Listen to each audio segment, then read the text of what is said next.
If you've been looking online at Florida houses and were wondering what the heck a CDD is, stay tuned, I'll explain.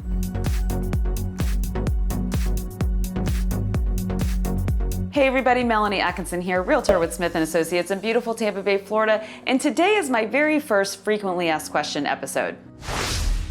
This question comes up all the time, especially from out-of-state buyers. What is a CDD and how does it differ from an HOA? CDD stands for Community Development District, and its main purpose is to plan, finance, construct, and operate community-wide infrastructure and amenities for the residents to enjoy. Basically, the developer takes out a bond so it can create and pay for the infrastructure and the amenities in a community. That bond is then paid back by the residents of the community who are hopefully enjoying all of the amenities that the community has to offer. The length of time that these bonds have to be paid back in varies depending on your community. Some of them are 20, 25, or 30 years. How do residents pay the CDD fee? The yearly cost of the CDD fee is paid for in your property taxes, specifically the non-ad valorem portion of your property taxes. This portion, when combined with the ad valorem portion of the taxes, creates your total property tax bill for the year.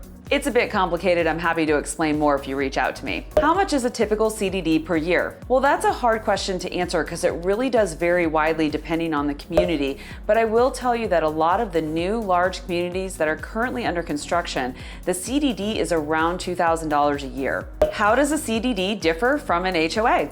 The CDD and the HOA are different entities within a community that work together but have separate responsibilities. A lot of the general maintenance costs of a community are handled by the CDD, whereas the HOA creates and enforces the deed restrictions and also operates a lot of those amenities. Again, every neighborhood is different, and that neighborhood should be able to provide you with a list of responsibilities that are covered by both entities. So what happens when the bond is paid off? Does your CDD go away? Westchase is a great example of a neighborhood that has certain villages where the CDD bond is actually paid off. The houses in Westchase that are over 20 years old actually have the bond portion of the CDD paid off already. So here's an example using one of those houses that shows you how the CDD changed once the bond was paid off. I took a typical house in Westchase that's now over 20 years old and looked up the 2017 taxes, and the CDD portion of the taxes that year were $1,095. Then I looked at the taxes from last year, and the CDD portion is only $486.20. That's a big difference. So why does the CDD still need funding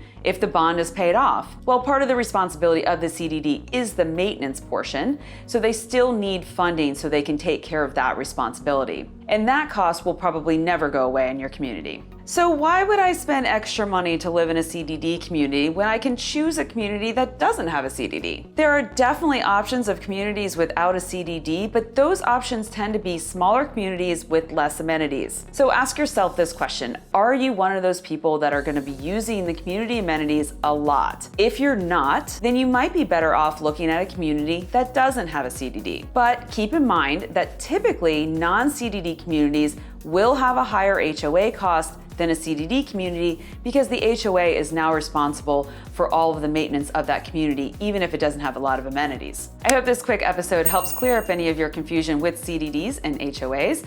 If you're looking to buy or sell in the Tampa Bay area, give me a call or send me a text. I'm happy to help. As always, thank you for watching. With love, Melanie. This is riveting TV. We might have to put like some sort of amenity pictures, like if you have the pool picture or something like that, because I don't know if I'm gonna be able to say this sentence. I'm just gonna read this then. That's really the hardest sentence in the whole thing. This is Melanie, Jen.